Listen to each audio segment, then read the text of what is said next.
बिस्मिल्लाहिर्रहमानिर्रहीम। अस्सलामु अलैकुम वरहमतुल्लाहि वबरकातुहू। नहमदुहु व नुसल्ली अला रसूलिहिल करीम। अम्मा बाद। जिस घर में सुबह के वक्त ये काम होगा वहाँ माल भी होगा और औलाद भी होगी। मोहतरम नाजरीन, कौन इंसान है जो ये नहीं चाहता कि उसके पास माल और औलाद ना हो।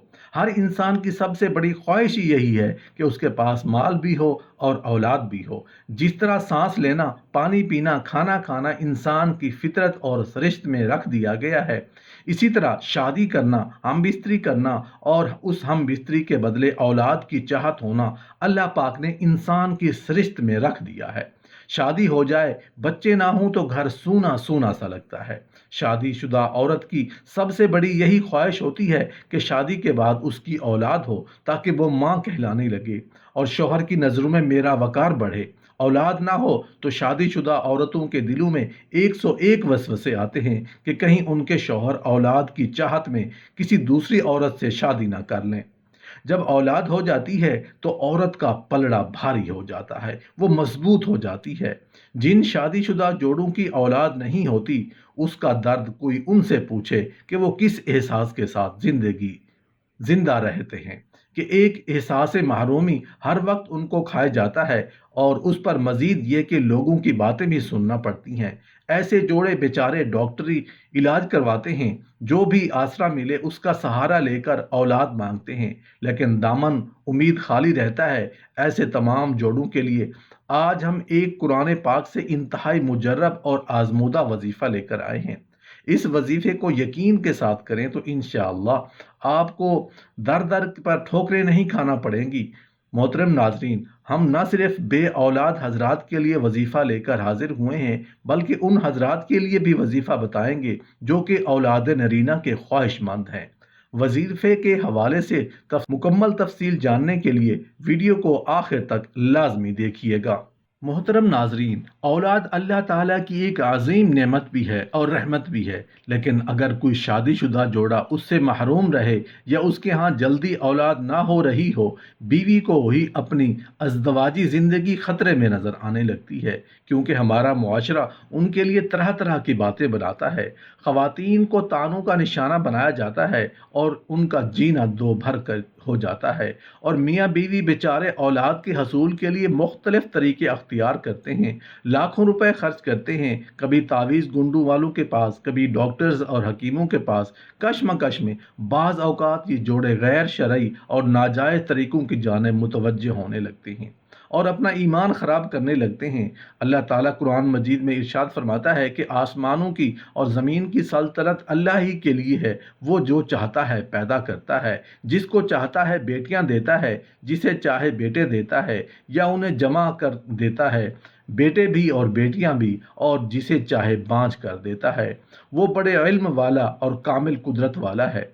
मोहतरम नाजरीन, औलाद का अख्तियार सिर्फ अल्लाह के पास है। ज़मीन व आसमान का खालिक और मालिक और मुतसर्रिफ अल्लाह ताला ही है। वो जो चाहता है वही होता है, जो नहीं चाहता नहीं होता। जिसे चाहे दे, जिसे चाहे ना दे, जो चाहे पैदा करे और जिसे चाहे सिर्फ लड़कियां दे और जिसे चाहे सिर्फ लड़के ही अता फरमाता है, और जिसे चाहे लड़के लड़कियां दोनों सब कुछ देता है, जिसे चाहे बे औलाद रखता है। बस ये चार किस्में हुई, लड़कियों वाले लड़कों वाले दोनों और दोनों से खाली हाथ। अब कुरान का ये कौल अल्लाह का फैसला सुनाता है कि अल्लाह ही औलाद देने पर कुदरत रखता है। हमें इन आयात पर पूरा यकीन रखते हुए सिर्फ और सिर्फ अल्लाह ही से औलाद की तलब रखनी चाहिए। अगर हम कुरान में गौर करें तो हम देखेंगे अम्बिया कराम को भी जब औलाद की तलब हुई तो उन्होंने भी सिर्फ अल्लाह ही से दुआ की। अल्लाह ने उनकी दुआ कबूल करके उन्हें साहिब औलाद किया और हमारे लिए निशानी बनाया, ताकि हम भी उससे रहनुमाई हासिल कर सकें। मोहतरम नाजरीन, आज हम आपके लिए कुरान ही से मुजर्रब वज़ाइफ लेकर आए हैं, जो कि बे औलाद जोड़ों के लिए भी हैं और उन जोड़ों के लिए भी हैं जो कि बेटों की तलब में हैं। ये वज़ाइफ कुरानी आयात اور صورتوں میں سے بزرگان دین کے تجویز کردہ ہیں جن کو ان اکابرین نے آزمانے کے بعد عوام کے لیے پیش کیا ہے۔ جو بھی انسان انہیں کامل یقین کے ساتھ اللہ پر مکمل بھروسہ رکھتے ہوئے کرے گا، انشاءاللہ خالق کائنات کے خزانوں سے ضرور فیض یاب ہوگا۔ محترم ناظرین، بیٹا ہر کسی کا خواب ہوتا ہے۔ جن کے بیٹے نہیں وہ بیٹوں کی تمنا کرتے ہیں، اور جن کی بیٹیاں نہیں وہ بیٹیوں کے لیے خواہش مند ہیں۔ آج کا جو عمل ہم آپ کے لیے لائے ہیں وہ ہے اولاد نرینہ کا وظیفہ۔ ہر کسی کی یہ خواہش ہوتی ہے کہ ان کے ہاں بیٹوں کے ساتھ ساتھ بیٹا بھی ہو۔ حالانکہ بیٹیاں بھی وارث ہی ہوتی ہیں، لیکن ہمارے ہاں نسل کے آگے چلنے کی غرض یہ تمنا کی جاتی ہے، کیونکہ بیٹیاں تو ماں باپ کے گھر میں مہمان ہوتی ہیں اور پھر اپنے گھروں کو ہی ہو جاتی ہیں۔ ایسے حضرات جن کے ہاں بیٹیاں ہی بیٹیاں ہیں، ان کو بیٹے کی تمنا ہے، یا پھر ایسے شادی شدہ جوڑے جن کی ابھی شادی ہوئی ہے اور ان کی خواہش ہو اور اولاد نرینہ نصیب ہو، تو وہ یہ وظیفہ نوٹ فرما لیں۔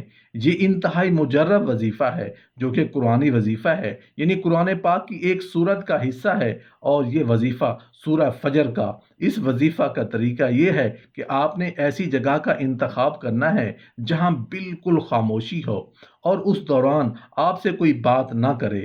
ایسی جگہ پر باوضو بیٹھ کر آپ نے سورہ مبارکہ کو 100 مرتبہ پڑھنا ہے، یعنی سورۃ الفجر کو آپ نے 100 مرتبہ پڑھنا ہے، اور اول و آخر درود ابراہیمی 11 مرتبہ پڑھنا ہے۔